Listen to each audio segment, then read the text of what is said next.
Salus populi ego sum, dicit Dominus. Eu sou a salvação do povo, diz o Senhor. Podeis vos sentar.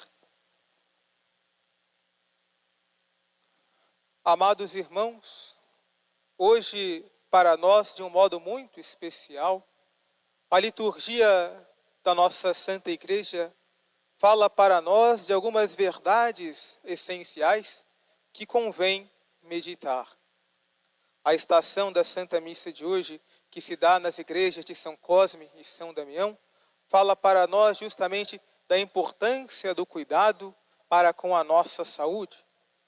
Mas não simplesmente a saúde do corpo, mas sobretudo a saúde das nossas almas.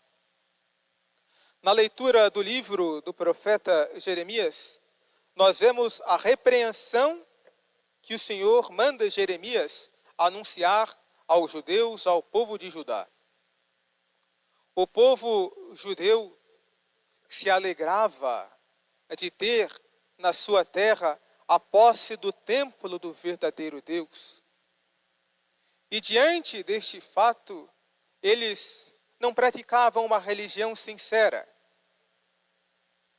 Eles achavam que Deus protegeria Israel pelo simples fato de que ali naquela terra estava o templo de Deus. De fato, caríssimos irmãos, aquele templo era um templo muito belo. Ele havia sido construído pelo grande rei Salomão, que construiu um belo templo, o adornou e enfeitou, de modo que fosse considerado um dos mais belos templos da antiguidade. E era justamente ali, naquele templo, que era guardada a Arca da Aliança com as tábuas da lei, dos 10 mandamentos. Um restante do maná, aquele pão descido do céu, e também a vara de Arão, o sacerdote que era irmão de Moisés, através do qual foi fundado o sacerdócio levítico. E naquele templo havia então a presença de Deus. E justamente porque havia essa presença de Deus naquele templo, os judeus viviam uma prática puramente exterior da lei de Deus, mas não buscavam praticá-la de todo o coração. Cumpriam a lei meramente de um modo exterior, mas não no seu interior. Caríssimos irmãos, vemos então agora a superioridade do templo da nova lei, do templo de Jesus Cristo.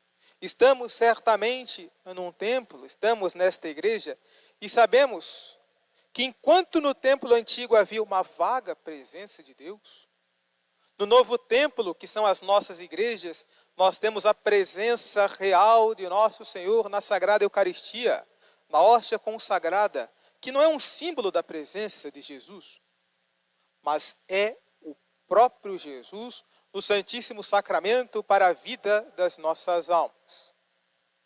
Mas há também, caríssimos irmãos, um outro templo. Um templo que foi consagrado no dia do nosso batismo.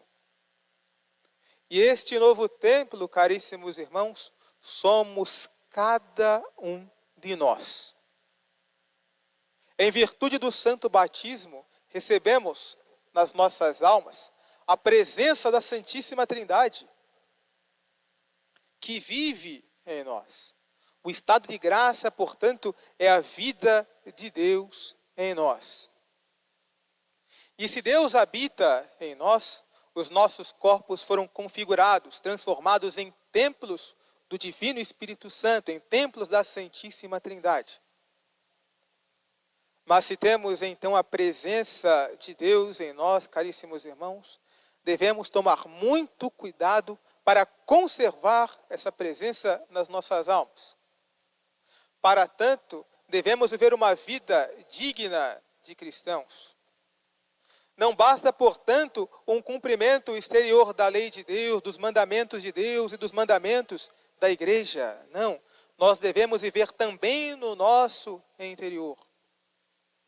Vejamos, por exemplo, um caso. O que adianta uma pessoa viver aparentemente de modo humilde e paciente, quando na verdade o seu coração está cheio de raiva e de rancor? Deus nos conhece no nosso interior.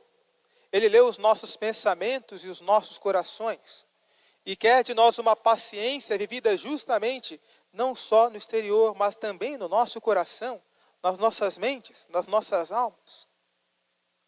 E o mesmo vale também para a virtude da castidade, para a virtude da santa pureza. De que adianta vivermos aparentemente a castidade, quando o nosso coração e as nossas mentes, na verdade, estão cheios de imoralidade e de podridão? Caríssimos irmãos, esta não é a vida condizente com a nossa fé. Se quisermos agradar a Deus e conservar a vida sobrenatural, a vida de Deus em nós, precisamos viver uma pureza interior. Mas certamente, nos conhecendo, sabendo que nós somos cheios de pecados, sabemos e reconhecemos, na verdade, que nós temos a necessidade de um médico para nos curar. E o próprio Jesus é Ele mesmo médico das nossas almas. O divino médico que vem nos curar. Mas alguns poderiam dizer, mas Jesus já se foi, não está mais junto de nós. Não. Jesus nos visita, Jesus nos toca a cada comunhão que fazemos de modo digno. Cada comunhão bem feita é um toque de Jesus nas nossas almas, que nos santifica, nos concedendo o aumento da graça e da vida sobrenatural.